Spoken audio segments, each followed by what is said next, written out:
यह दिन हमें दर्शाता है कि हर एक वोट अमूल्य है। आज मैं देश के प्रत्येक मतदाता के प्रति अपना आभार व्यक्त करता हूँ। विश्व के कई भाग ऐसे हैं जहां वोट देने का अधिकार एक लंबे संघर्ष के बाद हासिल हुआ। हमारे देश के सभी वयस्क नागरिकों को यह अधिकार तभी मिल गया था जब भारत आज़ाद हुआ। वोट देने का ये अधिकार बहुमूल्य है। आपको पूरी समझ के साथ अपने इस अधिकार का इस्तेमाल अवश्य करना चाहिए। मतदान केंद्रों पर आपकी उपस्थिति हमें प्रेरणा देती है।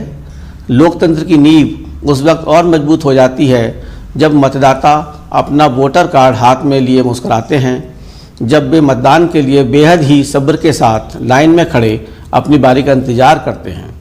भारत की चुनाव प्रणाली दुनिया की सर्वश्रेष्ठ चुनाव प्रणालियों में से एक है और मेरे प्रिय मतदाता, आप इसका केंद्र हैं।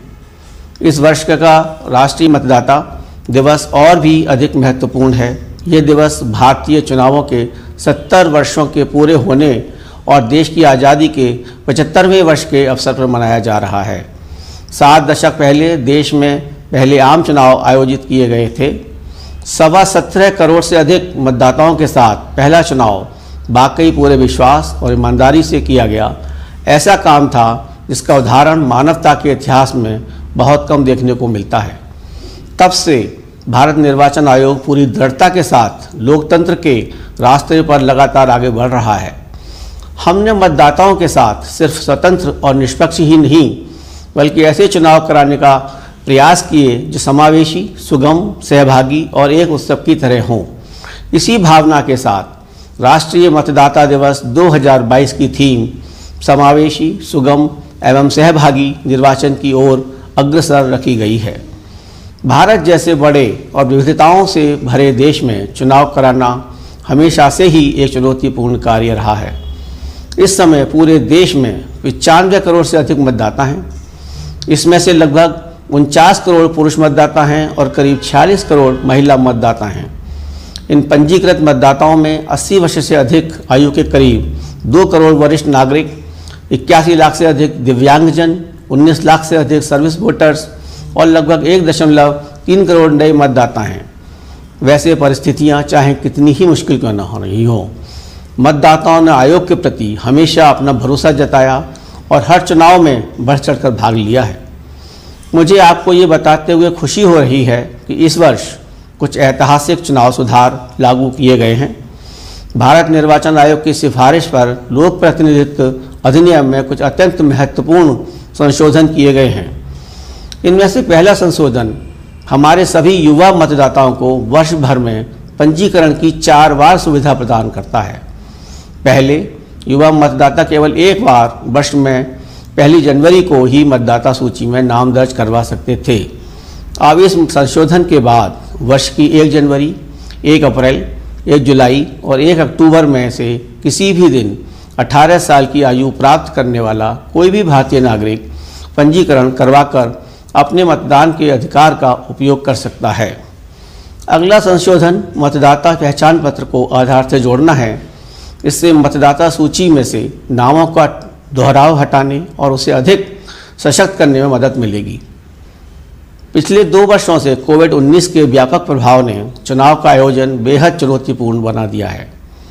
हमें चुनावों का संचालन कुछ इस तरह से करना था कि मतदाता और उनके मत दोनों सुरक्षित रहें।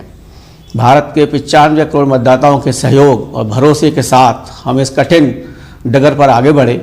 स्वास्थ्य और सुरक्षा के सभी उपायों को अपनाकर हमने 6 राज्य विधानसभाओं और कई उपचुनावों को आयोजित किया।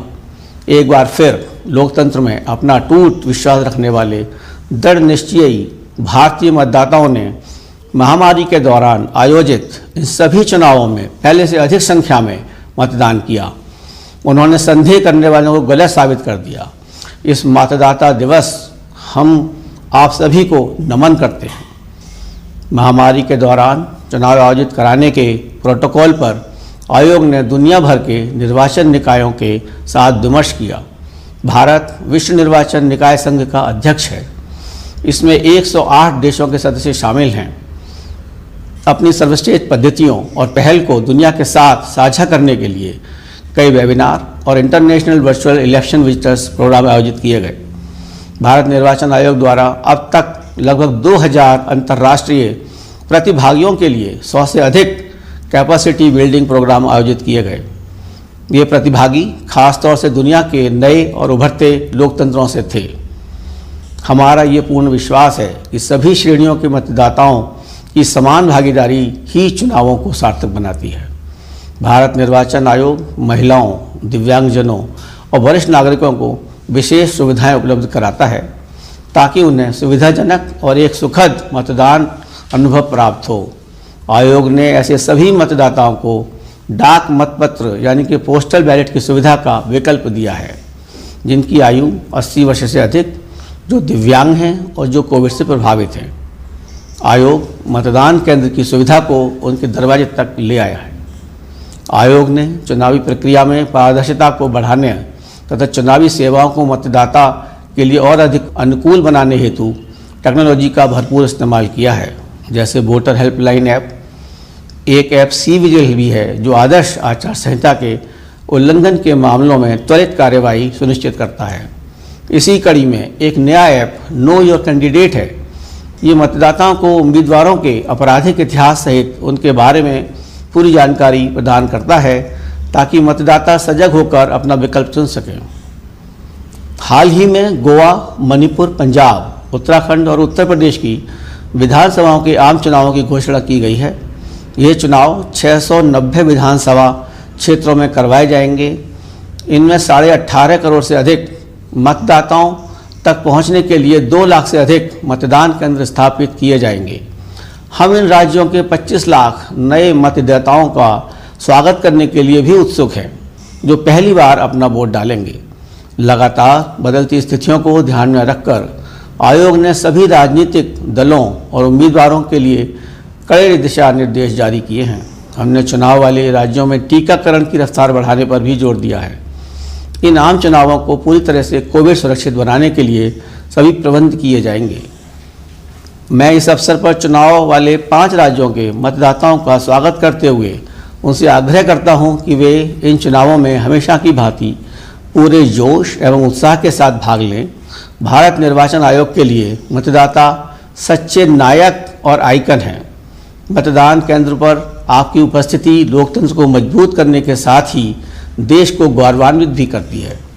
मैं राष्ट्रीय मतदाता दिवस के अवसर पर पुनः देश के प्रत्येक नागरिक को हार्दिक बधाई एवं शुभकामनाएं देता हूं। जय हिंद।